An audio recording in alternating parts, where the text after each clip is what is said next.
Okay, ये PY model का आज हम उसका वायरिंग को एक्सप्लेन करेंगे। कुछ वीडियो में बताया था पहले भी, लेकिन कुछ चीज़ शायद उसमें बाकी था, तो दोबारा बहुत सारे लोगों ने कहा कि वायरिंग के ऊपर वीडियो बनाने, तो इसमें हम लोग फिर वायरिंग के ऊपर वीडियो का एक्सप्लेन करते हैं।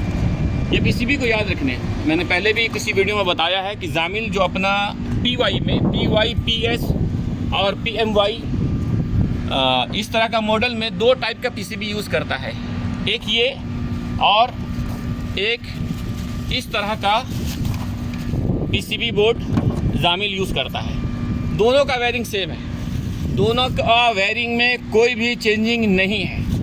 बस थोड़ा सा मसला ये है, ये जैसे कंप्रेसर 1 यहाँ है तो इसका कंप्रेसर 1 यहाँ से स्टार्ट होता है, बस इतना है। यानी कि ये आपका लेफ़्ट से स्टार्ट होता है, वो आपका ये राइट से स्टार्ट होता है, वो आपका लेफ़्ट से स्टार्ट होता है ये PCB में। ये PCB का जो नंबर है 800-65263 है, दूसरा वाला का जो नंबर है 800-65276 है। ओके, तो दोनों का वायरिंग सेम है, थोड़ा सा बस हल्का फुल्का चेंजिंग है, ज़्यादा कुछ भी नहीं है, बाकी सब कुछ सेम है। तो एक PCB को मान के चलते हैं, वो आपको समझ में आ जाएगा, कुछ नंबर को आप फॉलो करेंगे। सबसे पहले शुरुआत करेंगे हम लोग PCB से ही चलते हैं, ठीक है। PCB में इसको 220 वोल्टेज चाहिए, 220। तो 220 के लिए जो वोल्टेज चाहिए आपको, तो यानी कि इसको एक लाइन और एक न्यूट्रल चाहिए। तो अब यहाँ देखिए आप इसको, ओके, ये जो ब्लैक दिख रहा है, ब्लैक, ये क्या है? ये न्यूट्रल है, ओके ना। ये देखिए, ये न्यूट्रल लाइन है, यहाँ से ये वायर आके यहाँ लग रहा है, ओके। ये आपका है फेस, ये पूरा फेस है। ये 1B और 1A, ये इसमें A कहाँ से आ रहा है और 1, अब ध्यान दीजिएगा यहाँ पर कुछ चीज़ों को। तो ये 1B और 1 और 1 ये सब ये एक ही लाइन है, पूरा फेस है। ये चारों फेस है और ये आपका 4 न्यूट्रल लाइन है, ये कंट्रोल है, ठीक है।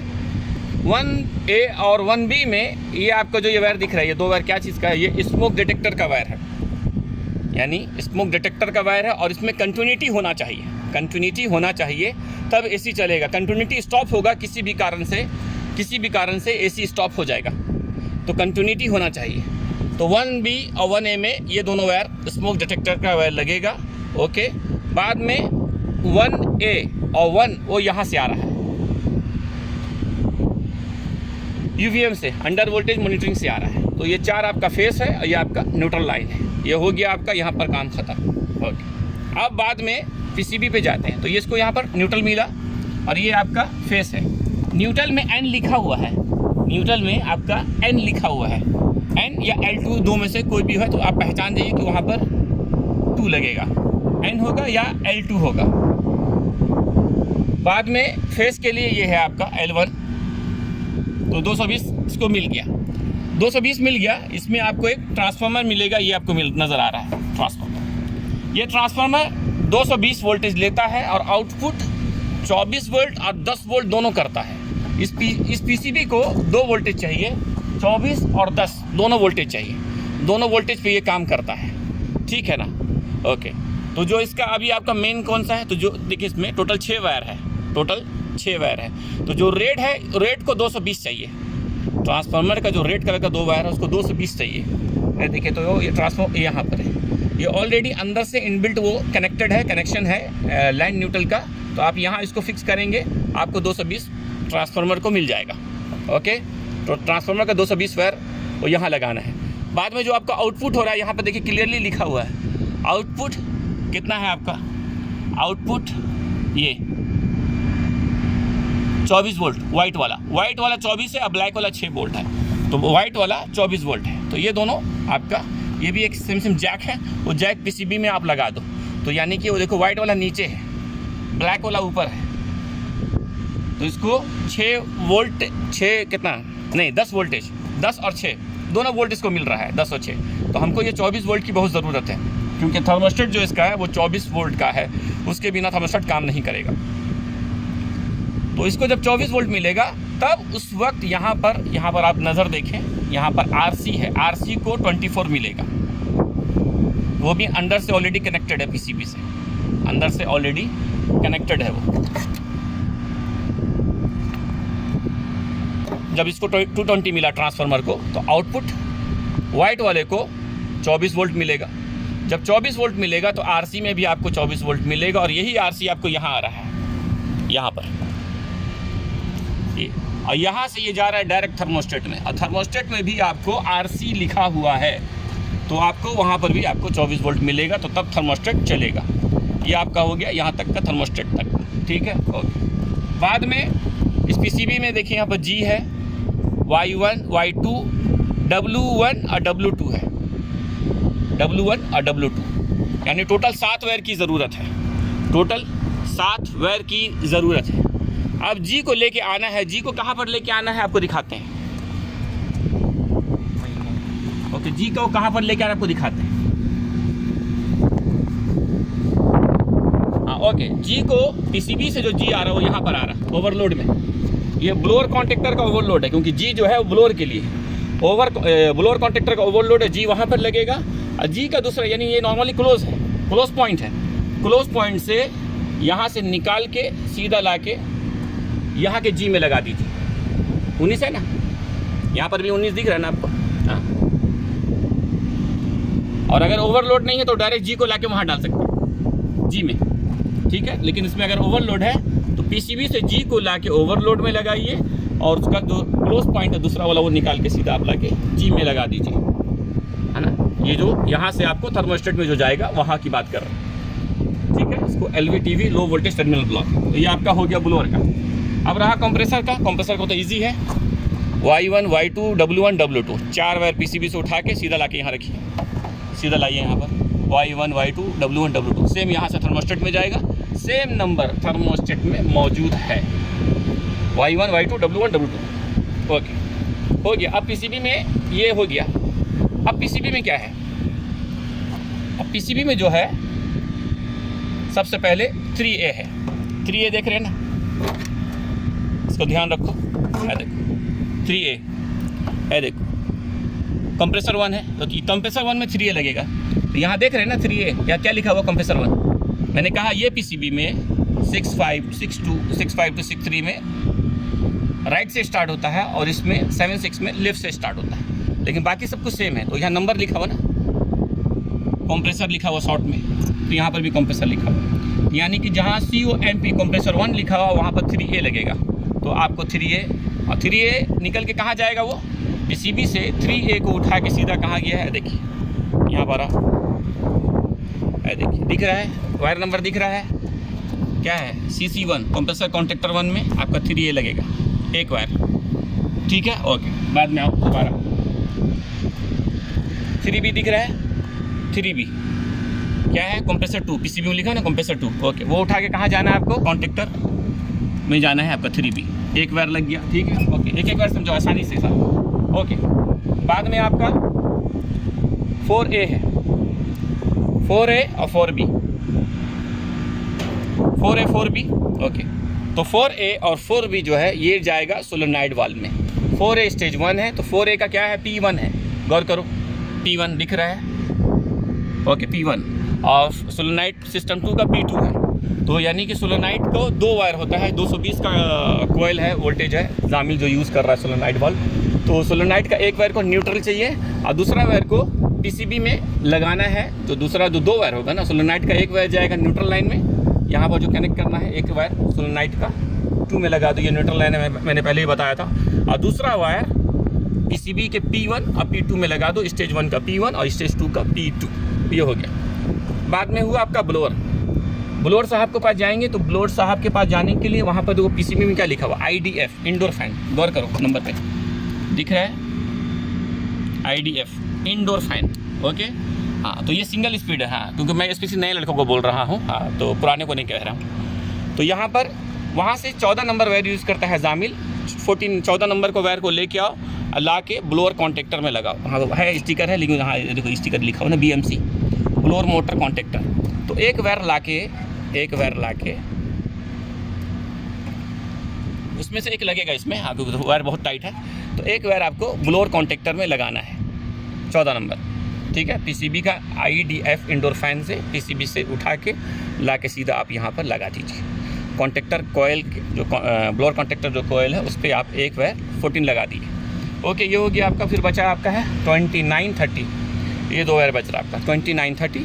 तो 29 और 30 जो है वो आपका हीटर कॉन्टेक्टर में जाएगा। ठीक है, वो आपका हीटर कॉन्टेक्टर में, ये देखिए 29 और 30 ये आपका हीटर कॉन्टेक्टर है।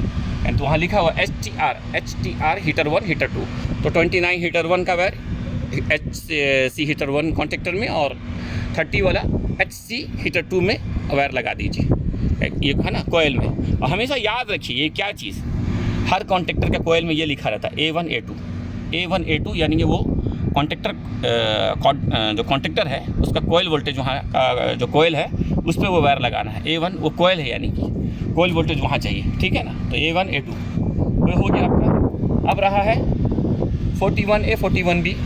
इसकी ज़रूरत सब में नहीं है, किसी यूनिट में है जिसमें DDC है, BMS है, जिसको सिग्नल चाहिए यानी कंप्रेसर ट्रिप कर रहा है, ब्लोअर ट्रिप कर रहा है, कोई चाहता है सिग्नल हो तो वो ये वायर यहाँ से उठा के यहाँ पर लगाया जाता है। ओके, यहाँ पर वो पूरा वायर कनेक्टेड है, इसके लिए सब रिले दिया हुआ है। चाहे तो ऑप्शन मौजूद है, चाहे तो इस्तेमाल कर सकता है, लेकिन इसमें इस्तेमाल नहीं किया गया है। ठीक है, अगर ये नहीं भी लगेगा तो उससे कोई यूनिट में प्रॉब्लम नहीं होगा, यूनिट चलेगा, वो सिर्फ सिग्नल लेने के लिए। ठीक है, ओके, लेकिन ऑप्शन मौजूद है। तो 41 40B 41A और 41B। तो 41 का जो है X1 और X2 है इंडिकेशन लेने के लिए। ओके, हमारा मेन जो था ये आपका 3A 3B 4A 4B 14 number heater के लिए 29 30। ओके, अब है यहाँ पर एक नंबर 12 नंबर, ये क्या चीज़ का है लिखा हुआ उसमें ODF1 ODF2 आउट फैन है। अच्छा, इसमें लिखा हुआ फर्स्ट में ODF यानी आउटर फैन है। दोनों जो है ये कंडेंसर फैन के लिए है। कंडेंसर फैन जो लगा हुआ है मोटर उसके लिए है, लिखा है उसके लिए है। ठीक है ना, उसमें 2 फैन है, लेकिन जामिल ने एक ही कॉन्टेक्टर से 2 फैन को इस्तेमाल किया है ना, क्योंकि देखो 2 वायर है, 2 वायर है। तो A और B। ओके, जब भी A जो होता है वो स्टेज 1 होता है और B जो होता है स्टेज 2 होता है। तो क्या किया इसने, दोनों को कभी इसको भी डिमांड मिलेगा, जब क्यों एक फ़ैन को यानी मान लो कंप्रेसर 1 चल रहा तो डिमांड इसको मिलेगा, 2 चल रहा तो इसको मिलेगा। तो इसने क्या किया कि दोनों को जम कर दिया, यानी कि दोनों को जब इसको मिलेगा इसी टाइम में इसको भी मिलेगा। तो जम करके वहाँ से एक लाइन लिया है और लेके उसने यहाँ पर इसका इस्तेमाल किया है। अब आपका वो वायर नंबर क्या है, 12 है। वायर नंबर पे ध्यान दीजिए, 12 वायर नंबर 12 है ना, 12 नंबर है। तो 12 नंबर को ओके, तो 12 नंबर जो है ये 12 नंबर है। ठीक है, 12 नंबर देखिए, ये 12 नंबर आया, PCB से 12 ये आया, और ये मोटर का वायर है। ठीक है, ये मोटर का जो नॉर्मली ओपन क्लोज होता है वो HT का वायर, जो ओवरहीट थर्मोस्टेट है उसका वायर है वो। तो एक वायर इसमें गया, यानी कि नंबर 1 मोटर का वायर इस पे गया है। एक मिनट से समझा देता थोड़ा, यहाँ मैं समझा देता हूँ। ओके, यहाँ मोटर 1 दिख रहा है, यहाँ मोटर 1 है, ये मोटर 2 है, इसका वायरिंग बता रहा हूँ। यानी 12 नंबर जो PCB से यहाँ आया, यहाँ से ये जा रहा है। तो मोटर जो वो HT है, हीट ओवर थर्मोस्टेट है, जो मोटर का जो इंटरनल जब यानी मोटर गर्म होगा तो वो ओपन होना चाहिए, नॉर्मल रहेगा तो क्लोज होना चाहिए। तो उसमें 2 वायर इससे निकला, 2 वायर इससे निकला। तो पहला वाले से जो 2 वायर निकला उसमें जो नंबर है पहला वाला का 12 और जो दूसरा का नंबर है 12A, दूसरा मोटर का जो नंबर 2 का जो स्टेज का मोटर है उसमें से भी 2 वायर निकला, और उसका भी एक नंबर है 12A और दूसरा का नंबर है 12 है उसका। ठीक है,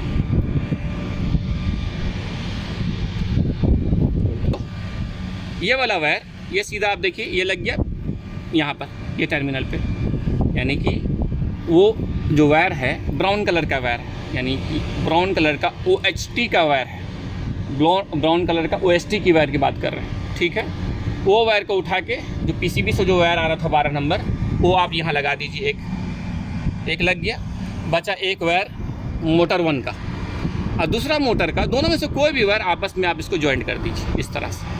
ठीक है, इसको हम लोग ज्वाइंट अभी लगा देंगे, इसको आप इसको यहाँ से ज्वाइंट कर दीजिए। ये दोनों ज्वाइंट हो गया, तो बचा कौन सा, ये वाला, ये निकल के, यानी कि दूसरा मोटर से जो वायर निकल के आ रहा है वो ये वायर आ रहा है 13 नंबर। अब वो चल जाएगा FMC फैन मोटर कॉन्टेक्टर के कॉइल पे। ये हो गया। तो आपका ब्लोअर हो गया, हीटर हो गया, फ़ैन हो गया, कंप्रेसर हो गया। अब जो मेन एक है, जो दूसरा हिस्सा है वो ये है, जितने भी कॉन्टेक्टर है, जितने भी ब्लोअर का, फ़ैन का, कंप्रेसर का, 1 2 सबको एक लाइन हम लोग तो पीसीबी से लेके आ गए, एक लाइन पीसीबी से लेके आ रहे हैं ना, एक लाइन पीसीबी से आ रहा है, यानी कि 3A आ रहा है, 3B आ रहा है, 14 नंबर आ रहा है, 13A आ रहा है, सब आ रहा है।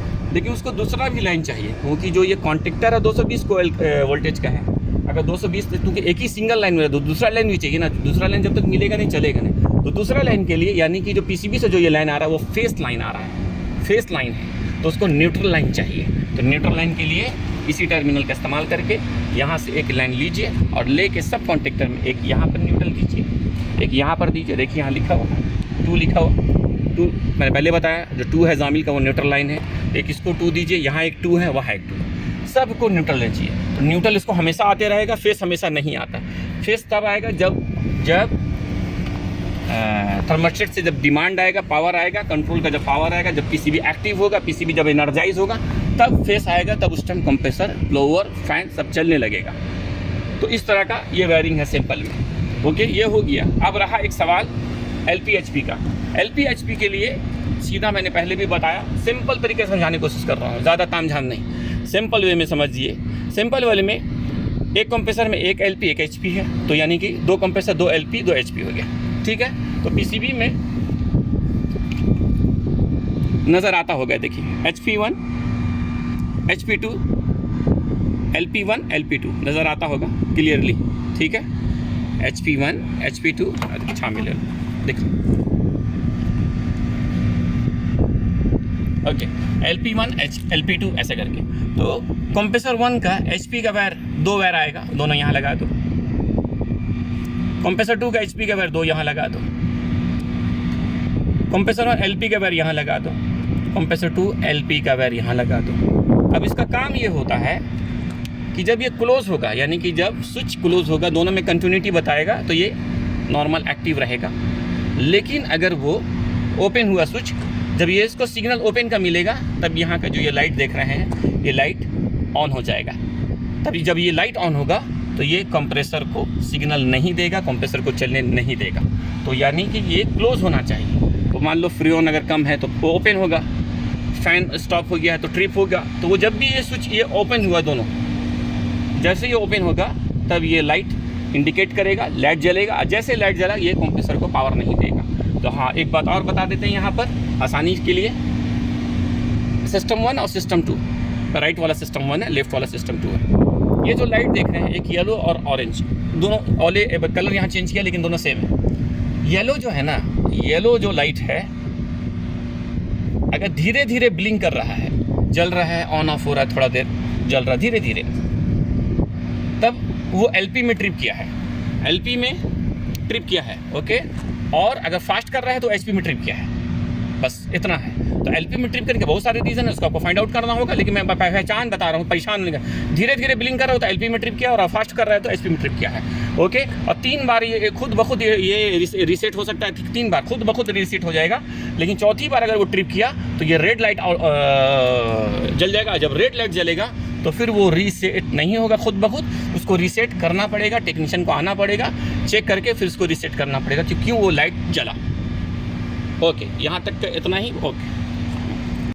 एक बात और कि बहुत सारे कमेंट्स आ रहे हैं, बहुत सारे लोग कह रहे हैं कि इस टॉपिक पे वीडियो बनाएं, तो मैं बहुत खुश हूँ अल्हम्दुलिल्लाह। लेकिन सब टॉपिक पे एक साथ वीडियो नहीं बना सकते हैं, बहुत मुश्किल है मेरे लिए, तो इसीलिए थोड़ा सा आपको वेट करना होगा।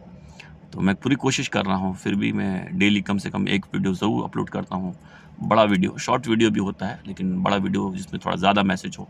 शॉर्ट वीडियो में थोड़ा छोटा छोटा मैसेज होता है। तो हर एक टॉपिक पे वीडियो बनाएंगे, हर टॉपिक से, विंडो से लेके चिलर्स तक।